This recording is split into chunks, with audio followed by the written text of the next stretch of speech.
Paano nga ba padamihin ang followers in organic way? Gawin nyo lang po ito. Una natin gawin sa page, hanap lang kayo guys ng recent na post nyo. Click nyo lang yan, and then click reactions.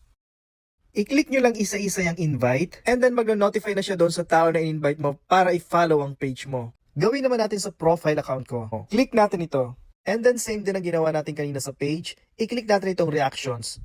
Pero wait, kung mapapansin niyo dito guys, wala yung invite na option. Paano at saan natin makikita yung invite na option? Ganito lang ang gawin nyo guys, sinta lang po kayo sa Google Chrome, at dito kayo mag-login ng Facebook nyo. Same procedure pa rin po, i-click lang natin yung reactions. At eto na guys, nagpakita na po ang invite na option. Ibig sabihin po na kung profile ang gamit nyo, ay i-open nyo lang sa Google Chrome ang Facebook ninyo at dito po magpapakita ang invite na option. Same pa rin po na ginawa natin kanina, i-click lang po natin ang isa-isa yung invite option na yan para po mag-notify doon sa mga